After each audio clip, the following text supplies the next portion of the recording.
নমস্কার, ইসিসিএন খবরে আপনাদের স্বাগত। আপনাদের সাথে আমি অন্তরা। বিস্তারিত খবরে যাওয়ার আগে শুরুতেই হেডলাইন্স। করোনা আবহের মধ্যেও মা মহামায়া পাঠের পুজোর প্রস্তুতি শুরু হলো।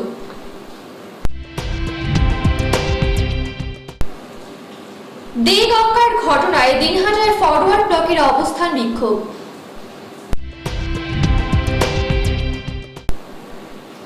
জেলা স্বাস্থ্য আধিকারিকের অফিসের সামনে অবস্থানে বসল মাল্টিপারপাস হেলথ ওয়ার্কার কর্মীরা। আসছে বিস্তারিত খবরে। করোনা আবহের মধ্যেও সরকারি বিধি মেনে শতবর্ষ প্রাচীন দিনহাটার মা মহামায়া পাঠের দুর্গাপুজোর প্রস্তুতি শুরু হল। প্রতি বছর রথযাত্রার দিন কাঠামো পুজোর মধ্য দিয়ে প্রস্তুতি শুরু হলেও এবছর করোনা আবহে লকডাউনের ফলে শুক্লপক্ষের অষ্টমী তিথিতে বৃহস্পতিবার প্রস্তুতি শুরু হয়। প্রাচীন কাল থেকে তিথি অনুযায়ী নির্দিষ্ট সময়ে পুরোহিতের মন্ত্র উচ্চারণের মধ্য দিয়ে পুজো শুরু হয়ে থাকে। এই পুজো বাসিন্দাদের কাছে বড়মা বলেই পরিচিত। এবছর এই পুজো 130তম বর্ষ বলে মহামায়া পাঠ মন্দির কমিটির সম্পাদক কালীপদ পাল, সভাপতি মানিক বৈদ্য জানান। প্রাচীন এই পুজোর এদিন প্রস্তুতি শুরু হলে সেখানে উপস্থিত ছিলেন মন্দির কমিটির বিভুরঞ্জন সাহা, দিলীপ দে, রামকৃষ্ণ সাহা, দিলীপ রায়, গৌতম সাহা প্রমুখদের পাশাপাশি স্থানীয় এলাকার বাসিন্দারা। এবছর করোনা আবহের ফলে দেবী গঠন পুজোর মধ্য দিয়ে প্রস্তুতি শুরু হলো। প্রতি বছর মন্দিরের প্রধান পুরোহিত প্রাণগোপাল চক্রবর্তী পুজোর দায়িত্ব সামলালেও তার প্রয়াণের পর এবছর কৃষ্ণপদ চক্রবর্তী প্রধান পুরোহিত হিসেবে পুজো পরিচালনা করবেন। দিনহাটার এই পুজো বাসিন্দাদের কাছে আলাদা এক অনুভূতি।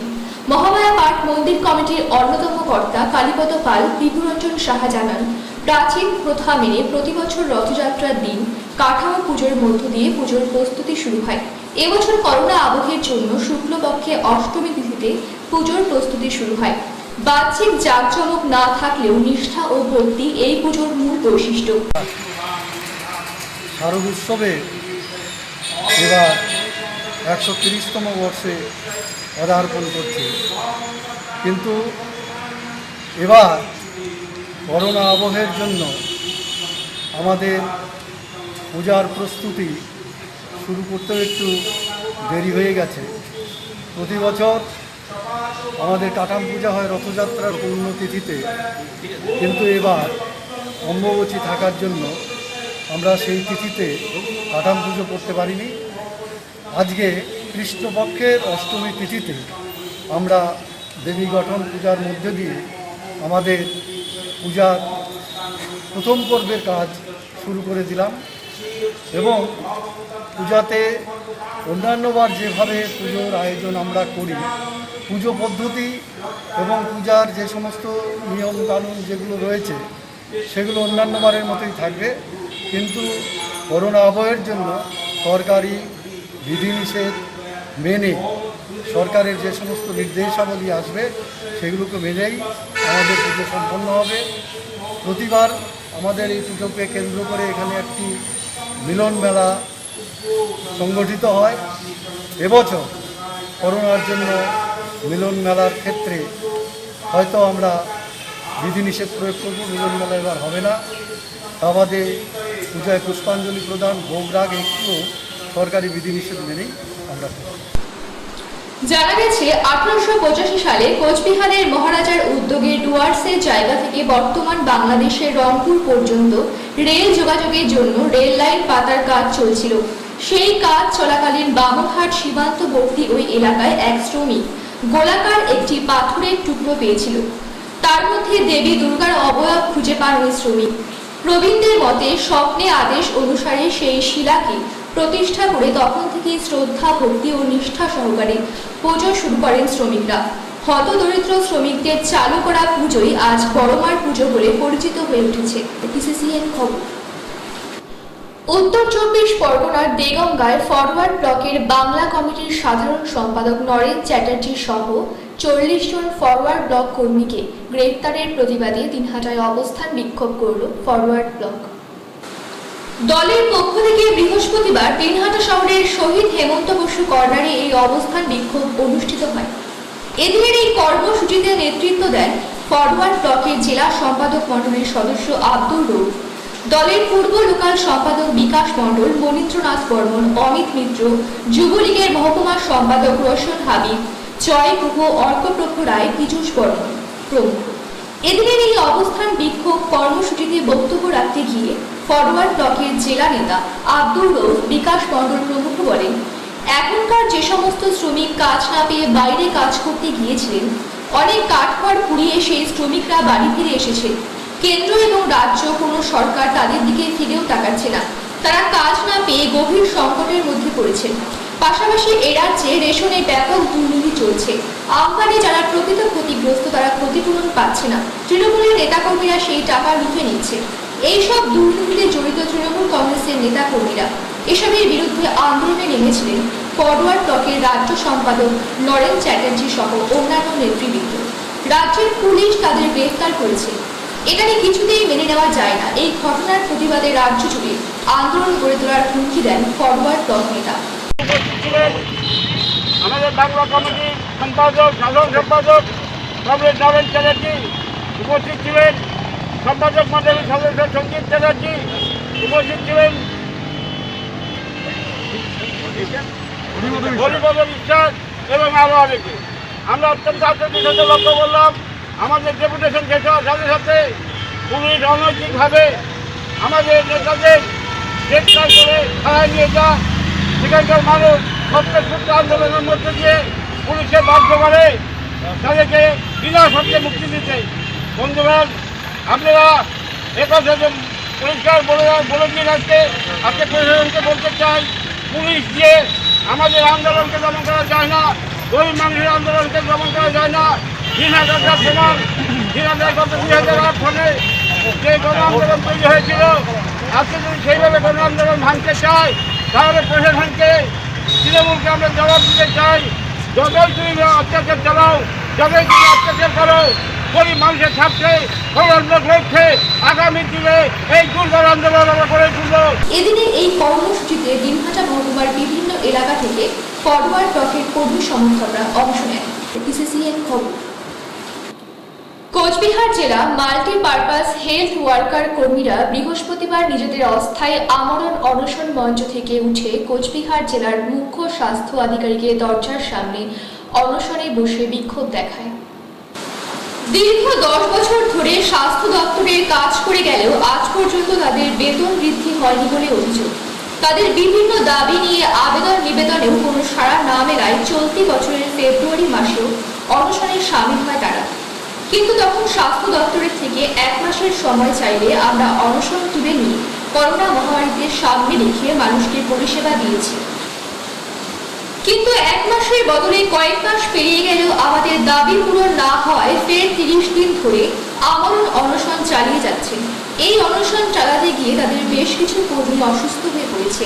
তবু স্বাস্থ্য দপ্তরের পক্ষ থেকে তাদের প্রতি সহানুভূতি দেখানো হচ্ছে না বলেও অভিযোগ আন্দোলনকারীদের। আন্দোলনকারীরা বলেন, আমরা মুখ্য স্বাস্থ্য দপ্তরের আধিকারিকের সামনে বিক্ষোভে বসেছি। অফিস চলাকালীন সময় পর্যন্ত আমরা এইভাবেই আন্দোলন চালিয়ে যাব। আমরা অনুরোধ করছি আমাদের দাবি পূরণ করে দ্রুত আমাদের কাজে নিয়োগ করা হোক।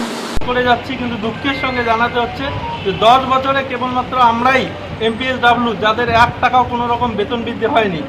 আর আমরা দীর্ঘ 10 বছর ধরে অনেক রকম ঝুঁকি নিয়ে পাবলিক হেলথের সমস্ত রকম কাজ করে আসছি, কিন্তু আজকে আমরা আমাদের কোভিড সিচুয়েশানে আমরা ফ্রন্টলাইন ওয়ার্কার হিসেবে কাজ করে গেছিলাম।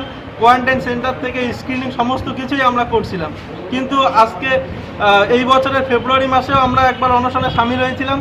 তখন স্বাস্থ্য দপ্তর আমাদের কাছে 1 মাস সময় চেয়েছিলেন যে আমাদের ফাইলটা প্রসেসিং হচ্ছে, আপনারা 1 মাস সময় দিন। সে জায়গায় 1 মাসের জায়গায় আমরা 2 মাস সময় দিয়েছিলাম। তারপরেও আমাদের কোনো রকম কিছুই হয়নি। প্যান্ডেমিক সিচুয়েশানে আমরা কিন্তু আমাদের কাজ চালিয়ে গেছি। তারপরে 6-7 মাস পরেও আমাদের কোনো রকম কিছুই হচ্ছে না। বাধ্য করে আমরা 30 দিন ধরে আমৃত্যু অনশন করছি। আমাদের অনেক স্বাস্থ্যকর্মী একের পর এক অসুস্থ হয়ে যাচ্ছে, হসপিটালাইজড হয়ে যাচ্ছে, আবার ফিরে এসে অনশন মঞ্চে সামিল হচ্ছে। তো আমরা আমাদের যে সিচুয়েশান, তারা আমাদের আর কিছুই করার থাকছে না। আমাদের প্রতি স্বাস্থ্য দপ্তর এতটাই কেন অবহেলা করছে সেটা আমরা নিজেও বুঝতে পারছি না। আমরা আজকে স্যারের অফিসের সামনে অবস্থান করছি। আমাদের বিষয়টা আগে আশা করি স্বাস্থ্য দপ্তর বিবেচনা করবে, দ্রুততার সঙ্গে দেখবে এবং আমরা আমাদের কাজে অতি দ্রুত ফিরে যেতে চাই। PCCN খবর।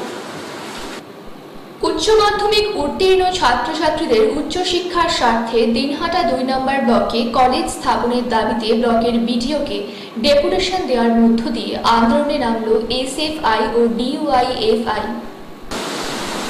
উভয় ছাত্র ও যুব সংগঠনের পক্ষ থেকে বৃহস্পতিবার দিনহাটা 2 ব্লকের বিডিওকে ডেপুটেশন দেওয়া হয়। এদিনের এই ডেপুটেশনে নেতৃত্ব দেন এসএফআই নেতা কপিল রায়, ডিওয়াইএফআই নেতা শাহিদ আলী প্রমুখ। এদিনের এই ডেপুটেশন দেওয়ার পর উভয় সংগঠন নেতৃত্ব বলে, দিনহাটা মহকুমায় একটি মাত্র কলেজ, ফলে প্রতি বছর এই মহকুমা থেকে যত সংখ্যক ছাত্রছাত্রী উচ্চ মাধ্যমিক পরীক্ষায় পাশ করে তাদের সকলের ভর্তি হওয়ার কোনো সংস্থা নেই এই কলেজে। যে সকল ছাত্রছাত্রীর পরিবার আর্থিক দিক দিয়ে অসচ্ছল, তাদের বাইরে গিয়ে পড়াশোনা করার মতো কোনো সামর্থ্য নেই, তাই উচ্চশিক্ষা থেকে বঞ্চিত হচ্ছে ছাত্রছাত্রীদের একটি অংশ। তাদের অভিযোগ, রাজ্যের শিক্ষামন্ত্রী 2 বছর আগে 2017 সালে ঘোষণা করেছিলেন দিনহাটায় 2টি কলেজ হবে। কলেজ দুটির মধ্যে একটি দিনহাটার 2 ব্লকে, অন্যটি সিতাই ব্লকে। শিক্ষামন্ত্রীর ঘোষণার কিছুদিন পর মুখ্যমন্ত্রীর প্রশাসনিক বৈঠকে কোচবিহারে এসে জানিয়ে দেন এখানে কোনো কলেজ হচ্ছে না।